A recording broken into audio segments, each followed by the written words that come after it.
We are currently going to be dealing with the 2025 bids. That's Seattle and Brisbane. And we have Leslie Shallcross, who is from... I'm from... Your You might sound want to is speak up. We can't hear you. All right, can you hear me now? a little bit better, but you're quite low. Okay, I'll try and talk loud. It's cutting out a lot. Okay, that might be a connection thing. Sorry. Try again. Just 1 second. Let me just check my connection. Can you hear me now? Just about. I wouldn't call it very clear. Okay. Let me see if it's my side or yours. No, I can't. I have a hard time hearing you. I'm sorry. Yeah. Okay, just give me 2 seconds. I might grab some different headphones. Hold on. Okay. Is the other group able to take over at this point? Let me find them.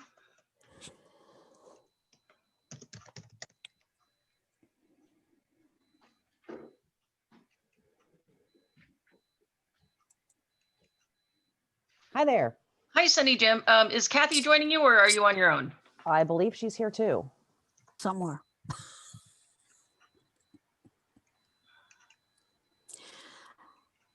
Hello. Okay, we're going to go with Seattle first and then come back to Brisbane, all right? But hopefully by then they will have sorted out their sound problem. Okay. Sounds great. I'm going to briefly share my screen. And like Brian said, hopefully I unmoored it so you don't all get to see how many tabs I have open. It rivals Gotti just a little bit. Seattle 2025 wants to invite the Worldcon community to Seattle to experience our culture. We have a fan culture of community of learners and readers and doers and makers. And we're really excited about the idea of bringing you all out here to meet us and having all of the people in our community who can't travel to Worldcon as much meet all of you. The last time Seattle hosted a Worldcon was in the 1960s. So the city has changed just a little bit since then. And in fact, I think the last time Seattle hosted was before all of the Seattle Center campus for the World's Fair was completely constructed. So for those of you who don't know the city very well, that means the Space Needle was there, but the rest of the stuff around it was not. So, and part of doing that, we will be making diversity, inclusion, access, and affordability all big tent guiding guide poles for the bid as we move forward. As I think one of the previous bid presenters mentioned, it is a bit early still, even for us in our process. So some of our plans, we can tell you our goals and our aspirations, and we're still working out the exact details of how we are getting there. What I am sharing with you is our almost live website. It'll be going live later this week. We just ran out of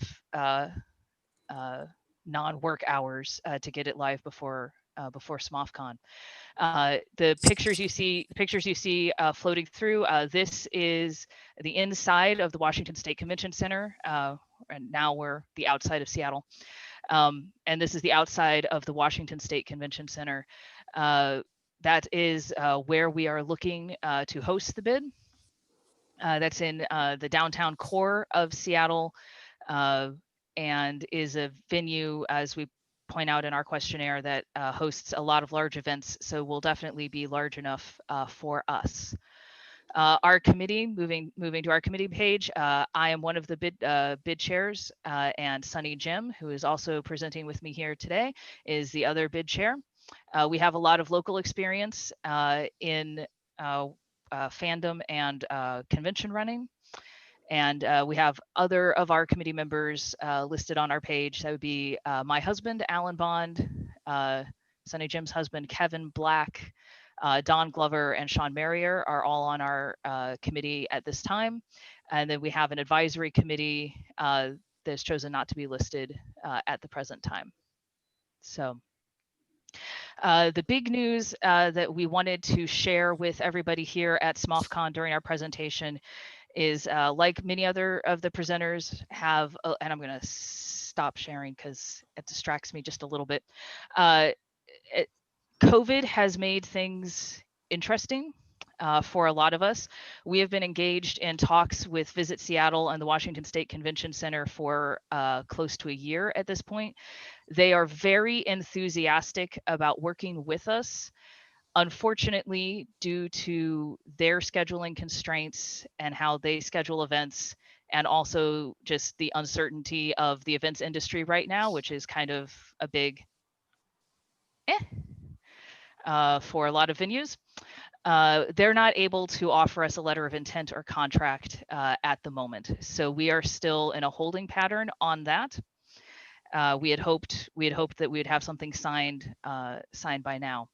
So basically, there's no reason for them to not want to sign with us. They're just not ready to, because the entire playing board of how they do things has had all of the pieces tossed up in the air, and they want to get some of the other pieces in place, the really, really big conventions, before they sign events of our size. Yes, so we will still be in talks with them over the next few months, and so that is where we are with that. Okay. If that's your presentation, we'll move to Brisbane's presentation.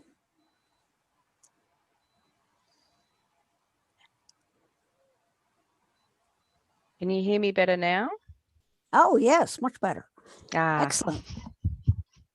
I've borrowed my daughter's headset. She's got the good stuff.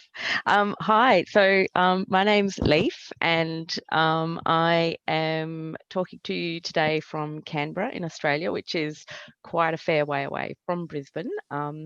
But we are hoping to welcome the world science fiction and fantasy community back to Australia in 2025. We have chosen for our host city Brisbane, which is in one of the northern states of Australia, Queensland. So even though August, and we're looking to host in mid to late August, even though August is a winter month here in Australia, because Brisbane is in one of our northern states, it's actually pretty warm, and the sort of usual daytime temperatures there in August are around about sort of low 20 degree Celsius, which I think is around 70 degrees Fahrenheit. So so pretty comfortable temperatures. Brisbane is a really cosmopolitan, multicultural city. It's got a lot of a really broad range of cultural offerings. The restaurant scene is really diverse and vibrant. You know, we have everything from you can find cafes where you can get a simple sandwich. We have all the usual kind of, you know, big sort of fast food chains, and then there's, you know, every different kind of, you know, international cuisine you can think of. All usual sort of dietary requirements are absolutely all catered for. Because we are still sort of in the very early stages of organising our bid, we're still in conversation. We've only just started those conversations with venues in Brisbane. The venue that we are looking at as our sort of prime candidate is the Brisbane Convention Centre, which is in downtown Brisbane. It's just south of the CBD. It's absolutely within walking distance of a huge range of hotels. We've got lots of different accommodation in Brisbane. There's plenty of Airbnbs and various different other options available. It's a really accessible city. There's lots of great public transport. It's a very safe city. We have extremely low gun violence in Australia. Our gun laws are some of the strictest in the world. Very safe also for the queer community. What else can I tell you? It's a very happy city. It's a lot of fun to visit. In terms of your hope for plans, about what time of year? You're saying August, early Yep. August, late August? Probably mid to late August are the dates we're looking at the moment. Okay. And how many hotels are close to the convention center? Loads. And within walking distance, you're probably talking about, 10, a dozen or something. And then there's more. There's more sort of what we will do. We haven't done it yet, but we have our website is up and has been up for a little while now. But one of the things that we will do is we will put a map of Brisbane on there that will show you the hotels closest to the convention centre. It's a little bit early for us to have started talking to hotels about sort of accommodation deals and so forth, but that's something we'll do too. Okay. And as a side note, is it a normal thing in Australia for hotel staff for breakfast as part of the room rate or not? Yes, most of them do. Yes. Because it isn't in the US, and I know that. Okay. Most hotels in Australia, the breakfast will come with the room. You might be able to negotiate a cheaper deal if you decide not to do that, though. So. Okay, thank you. Now, theoretically, at this point, we're open to questions. Randy, would you like to start with that question we had about the Hugos for Yes, last let's do session? WSFS related first. So questions about participation by Hugo finalists. And it's, what will their access be to being a meaningful part of program?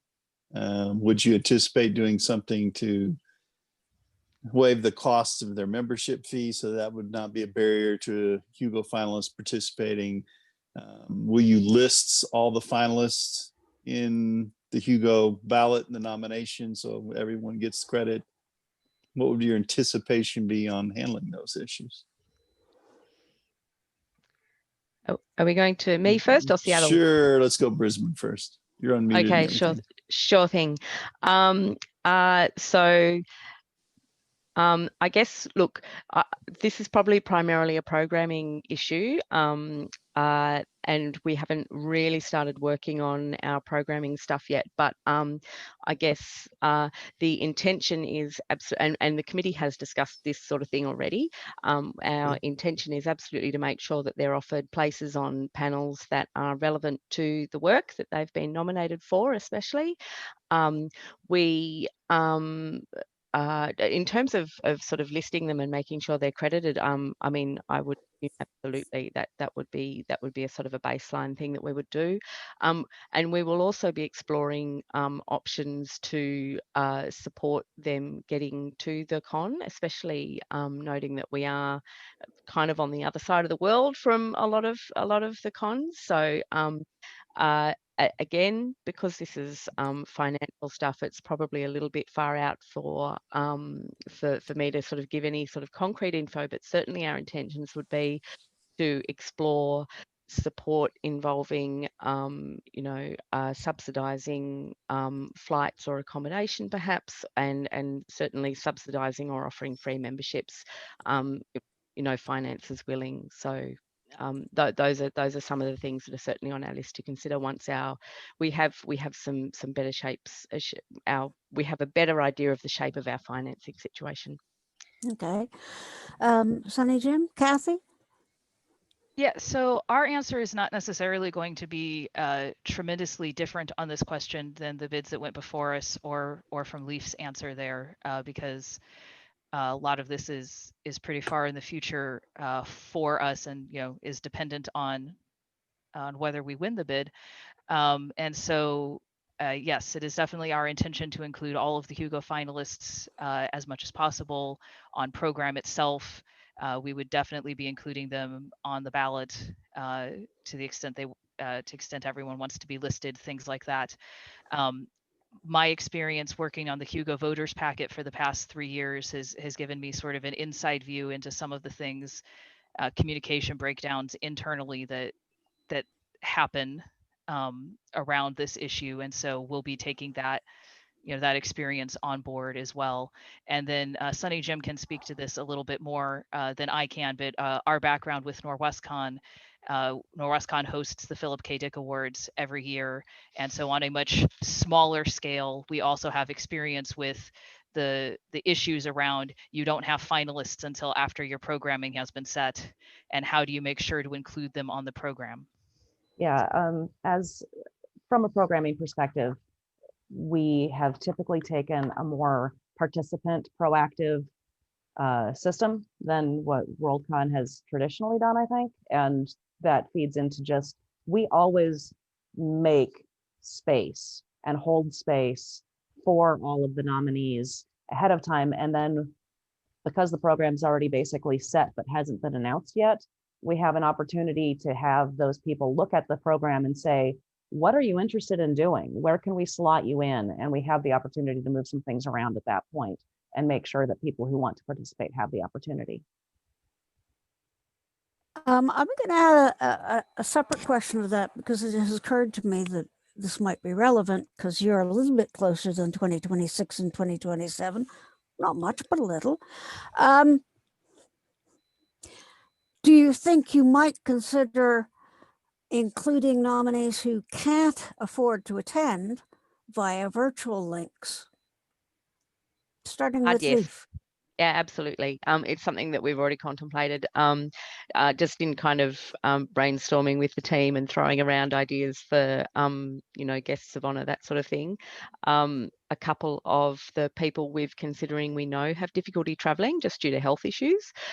So that's absolutely on the cards for us to facilitate. Okay. SunnyJim, Kathy? I think it's premature to say anything is off the table. So we'd be considering virtual, we'd be considering financial support, we'd be considering a lot of different things to get nominees and finalists to the convention. Okay. I'm trying to make sure that it's a question that's still relevant because you've all answered a great many things that were in the previous group, so I suspect you were there. I actually think there's a couple of things that come up in some of the other questions that everybody has been asking. We talk about proximity to the convention center from the hotels. Okay. What's walking distance? Once upon a time, we had something called Stanley's. We don't anymore. Sorry, Kevin. And this would be Kevin Stanley going out and pacing off the distances. And then it gave everybody a much clearer idea of what those distances are. If I was to say to you, how many places are within 100 meters of your convention center, would you be able to tell me? I personally couldn't tell you if it was within 6 feet because I have no sense of time and space that way. We do have an advisory committee, which includes disabled persons who are specifically addressing this. Seattle has some challenges. It's a very hilly city. So there are some places that are very close that would be challenging for some people to get to, and some places that are farther away that would be easier to get to, depending on how you feel about steep hills. But basically the convention center is ringed with hotels. So there are lots of places where you would not have to go outside or probably even cross a street maybe to get to some part of the convention center. And then there are other places that are blocks and further away, obviously. Yeah, Do any of the I work 5 blocks away from the Washington State Convention Center in downtown Seattle, so I'm very familiar with the area. And the blocks in Seattle are not New York City blocks; they are small blocks. They're not LA blocks. If that no, they're not LA blocks. Actually, I've done a fair amount of walking around LA. They're not LA blocks either. The area immediately around the convention center is relatively flat. It is more for people who might want to go afield from that immediate environment where you start to get into the hill issues. In terms of hotels, there are, and this feeds into an accommodation question that came up for other bids. There are a lot of hotels in downtown Seattle. I anticipate there will still be a lot of hotels in downtown Seattle after COVID, although they're not obviously having a lot of great business right now. There's also a hostel down by Pike Place Market, which is 8 blocks away. It's a place people can stay. Not 100% sure that it would have my wholehearted enthusiastic recommendation, but then again, I am old and maybe not as adventurous as I once was. I stay in hostels a lot, and I'm not. I think we convinced I should would allow stay in Leif that one. some time here. Yeah. Sure. Hey, so I've just opened up Google Maps and it's telling me there's probably 4 or 5 hotels that are within sort of, it's maybe 1 or 2 that are about 100 meters away, and probably 4 or 5 that are sort of 200 or 300 meters away from the Brisbane Convention Centre. And also Brisbane is a really accessible city. It actually had its local council a couple of years ago had a big push to make the centre of the city even more accessible. So there's tactile street signs. There's sort of audio on all the audio notifications on all the pedestrian crossings. There's wheelchair accessible public transport and buses and so forth. So it's a very easy city to get around, and it's especially the area around the convention centre is not hilly at all. It's pretty flat. The centre of the city is a little bit more hilly, I think. But Okay. Do any of the, both for Brisbane and Seattle, do any of the convention centers have hotels that have a direct link, like a sky bridge, into the convention center? No. I don't know. Okay. The Washington State Convention Center does not have hotels that have a direct link in. There are 3 hotels that from their front door to the convention center's front door are 2 blocks away. Okay. And on the, I know you haven't negotiated hotel rates, but people are asking, do you have a ballpark guesstimate of what so some kind of range hotel rates would fall into? Yeah, I saw those questions in the chat, and to sort of address the 2 of them. So what is someone mentioned, in the past, the Seattle Convention Center hasn't wanted to host a Worldcon. What has changed? I think the answer to that is the industry has changed, and the Seattle Convention Center is very excited to work with us specifically, but also they host PAX West every Labor Day and have for 15 years at this point, something like that. They host Geek Girl Con, they host Sakura Con, they host Emerald City Comic Con. They host a lot of geek conventions and nerd spaces in there, and so they're not afraid to work with geeks in general. And for hotel rates, again, everything has changed so much at this particular juncture. Seattle is a destination city in a major metropolitan area. So if I had to guess at this point, I would guess that our hotel rates will be somewhere between $150 and $200. Okay. Leif, you want to answer that? Yeah. Look, I mean, Brisbane is also very much a kind of a tourist destination city. You know, the hotels are international standard. We have an international airport there. Somebody asked a question in the chat just about capacity of hotels and whether it'll be necessary to use sort of, you know, lots of different hotels. Look, I think that's probably going to depend a little bit on, you know, come down to kind of, you know, budget and preference of individuals, but there will be plenty of hotels very close by that will have, you know, the usual capacity. We obviously here in Australia, we haven't been as badly affected by COVID-19 as a lot of places around the world. And we're already seeing our cities, the sort of the big tourist destination cities are starting to, you know, come back online and have things in place to encourage people to come visit.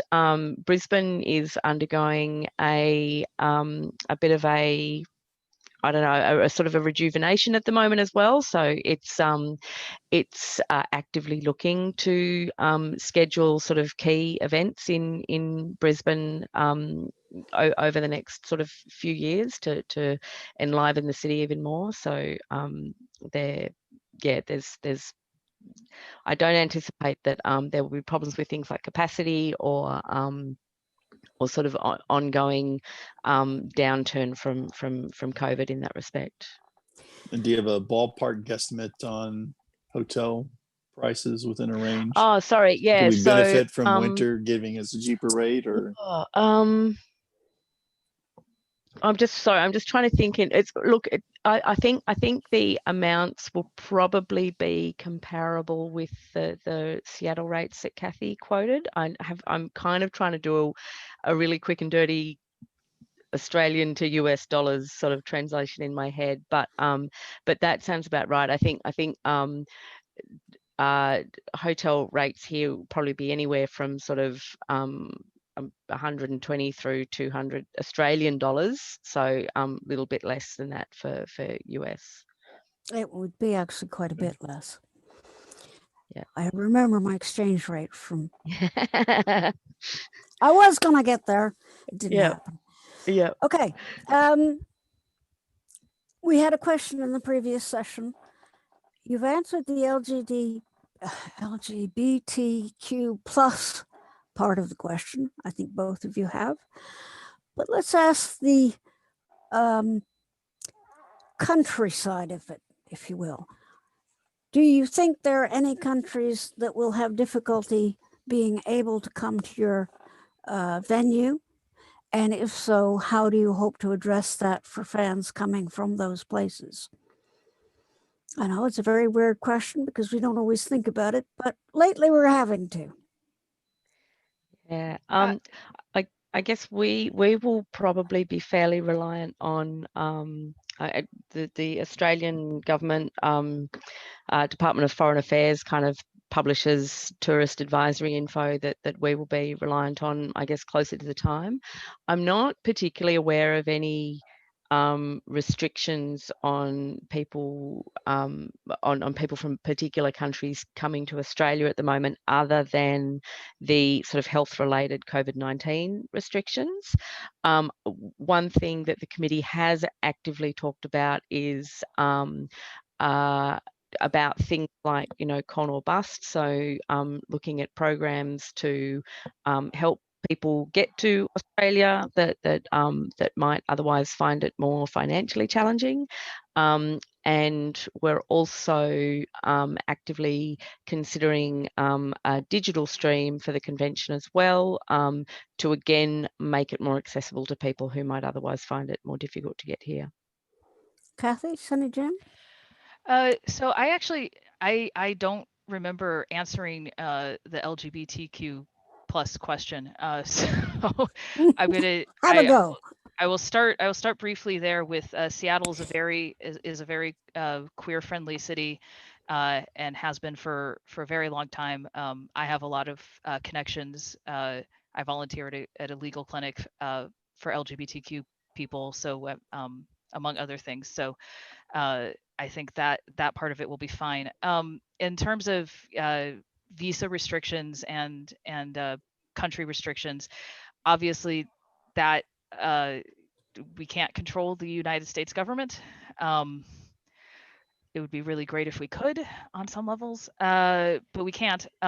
So I think Adam mentioned this for the Orlando bid in the last session.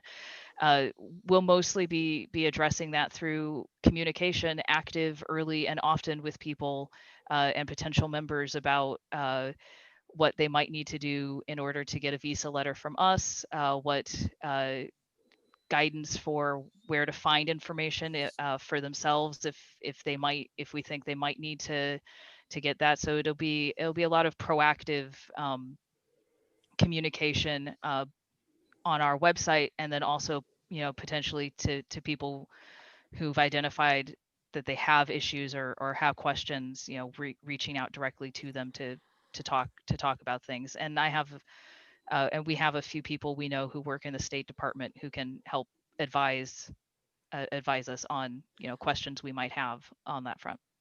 And because you both of you, Brisbane and Seattle, do have large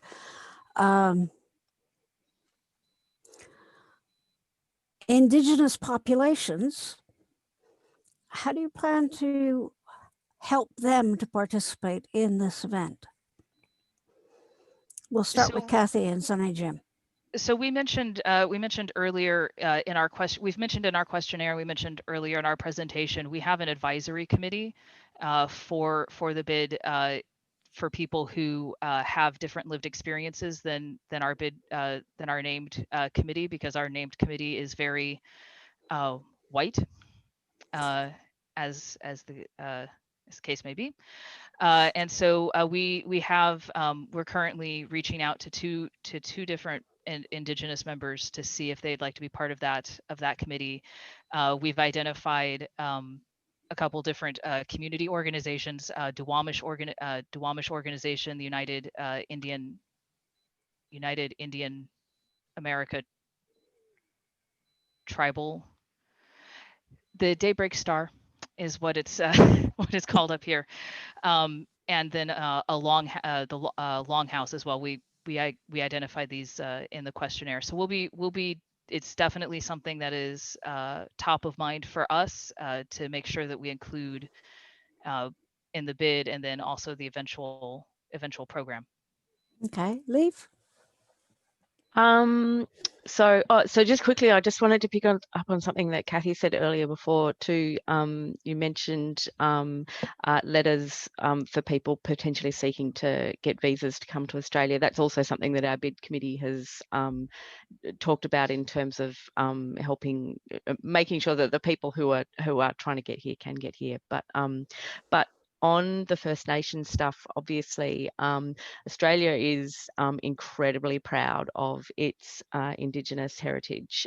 We have the oldest continuous living culture on Earth here in Australia. It's 50, 60,000 years and going. So we are actively reaching out to Australian Aboriginal and Torres Strait Islander people in terms of how we shape the convention from that perspective. We'll also be actively reaching out to First Nations groups from other countries around the world, and actively involving those people in our planning and our committee as well. Okay. Randall? Randy? Yes, We have either another one. I question? answer to both. Well, there was a question asked upstream earlier where Melbourne's hosted several Worldcons, and a number of fans have traveled there, and they were looking to see if there was a difference in the feel of the cities between Melbourne and Brisbane, which is probably just a softball question for you to brag about Brisbane. But. Yeah, sure. Okay. Yeah, look, very different. So Melbourne is probably got a reputation for having worse weather than Brisbane. Brisbane's rep for weather is very good. So whereas Melbourne is kind of one of our colder, rainier cities. Melbourne would probably say they would pip the entire rest of the nation in terms of coffee culture. After the Second World War, we had a lot of Italian people immigrate from Europe to Australia and settle in Melbourne, and they kicked off Australia's world-class coffee culture in Melbourne. But what that means is that all the other cities are desperately trying to keep up with Melbourne's great coffee. So Brisbane also has great coffee and cafe culture as well. The convention centre in Brisbane is there's rivers in both Melbourne and Brisbane, but the Brisbane River is this beautiful kind of South Bank Park along it that is right outside the convention centre and is just stunning to sort of wander around in. There's a river in Melbourne? Yeah, there is a river in Melbourne, but it's kind of cold and I was grey. at the Melbourne Worldcon. I don't remember ever seeing it. Hi, Yeah, Cat. What's the cat's name? I must know. I'm sorry. The cat's Now that name he's is Zoom bombed Simon. us. I'm trying to keep him from stepping on the keyboard. Good luck with that. Anyway, there's a difference between Melbourne and Brisbane. Okay. Seattle. You did mention at the beginning part of your presentation that a lot has changed in Seattle since the last time you had a Worldcon. If you had to name one thing that was the most changed in Seattle, what would it be? I wasn't alive in the early 61. 60s. Was In your lifetime. It's become Yeah. a more tech city. It was, I mean, because I've lived here longer than Kathy has. I'm actually from here originally. Seattle was a more working class blue collar city in the early 70s, and it's more of a tech hub now. So that's, I think, the thing that's really changed in the city. okay. That's kind of cool.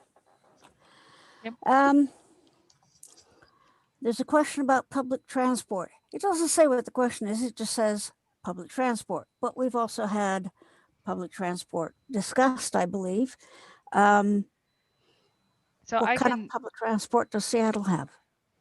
Yeah, Seattle Public Transit, there are a lot of different options. I commute entirely by public transit around town, and all of so there's King County Metro and Sound Transit that will operate downtown. Most people will probably be concerned with King County Metro. All of the buses are accessible, although some of the older ones are more interesting to get on if you have a scooter than not. You can. It's just fun for certain definitions of fun from what I've observed. But so there's that. There is a public transit link light rail from the airport up to downtown for people who won't want to rent a car or anything like that. And everything uses one card, an Orca card for sign-on, which you can purchase at the airport and load up. Or you can pre-purchase on the website and have sent to you ahead of time. So there will be a lot of public transit available for people. In terms of where MoPop is, people are answering that in the chat. The Museum of Popular Culture used to be called the Experience Music Project and Science Fiction Museum. Now it's called the Museum of Popular Culture. It's down by underneath the Space Needle, about a mile or so from the convention center. It is walkable for people who enjoy a nice brisk walk, long. I've done it many times. I've done it. I've done it also many times. But you can also walk down again about that like 6 blocks or so to the monorail and take the monorail down if you want to have a retro futuristic train ride of sorts. Okay. Brisbane, you did mention your public transport is all accessible, Yep. which is really cool because we've got a half and half situation here in the UK. Some is, some isn't. How long would it take to get from, say, the airport to Brisbane Central? Oh, good question.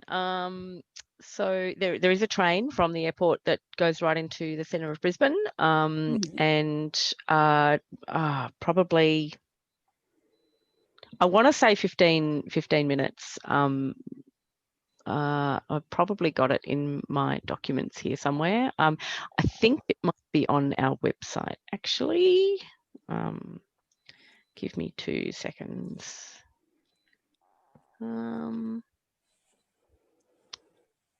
Sorry, I'm just juggling multiple screens here. We have a similar kind of, one card type situation to what Kathy described as well. So most cities in Australia have that one card will get you around on all of our public transport. Okay.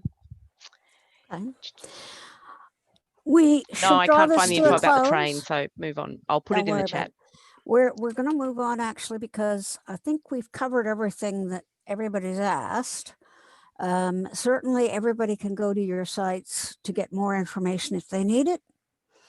And we thank you very much for your presentations. We're now going to have a short break until it is time for the 2024 bid of Glasgow. Right. Thanks for We'll all be having back us. at 10:40. Okay. 40 minutes after. Forget the hour. 40 minutes after. It's 40 minutes after. The hour depends on where you are. For some of us, it is not 10:40. The sun is just coming up. That's exciting. Yeah, you can Mine's see going daylight. down. Excuse me, mine's going down, okay? And I suspect that Leafs hasn't come up. I haven't seen the sun for several hours. Yeah. All right, then. All right. See all of you. See you later. Bye-bye.